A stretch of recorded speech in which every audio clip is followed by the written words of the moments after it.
name is Chavaughn, 19, and I'm a college student, make music, and yeah, that's me, that's who I am.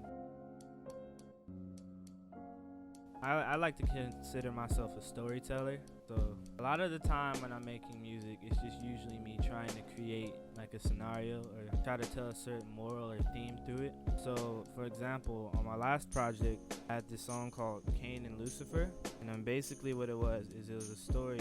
I mean, it could be anybody, but it's a story about an individual whose father. Well, I didn't give the father a name, but his dad was pretty much like a drug dealer, per se, right? And he was selling drugs because like he needed to feed his family. It wasn't for personal gain or anything like that. And yeah, but even though he was doing it for something that was necessary in order to take care of his family, like the ultimate outcome of what he was doing is he was harming people. And basically Lucifer came up and like told this to his dad, or the dad of the main character who's Kane.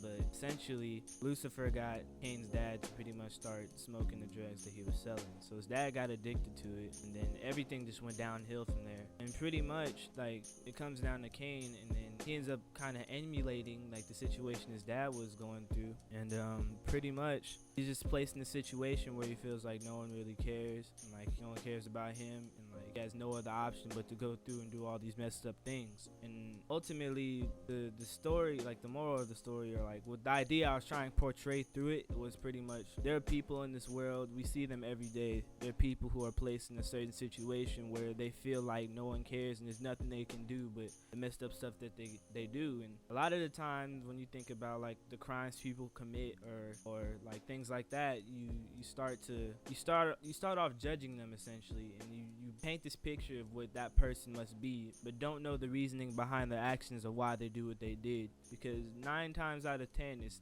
usually because they feel like they have no other option. So just like stories like that or ideas like that, I like to tell in my stories or my songs. Try to bring people to a different stage of thinking, I think, because a lot of music, you know, there's not a lot of space left for interpretation anymore, and I think that's one thing I try to bring like in my art.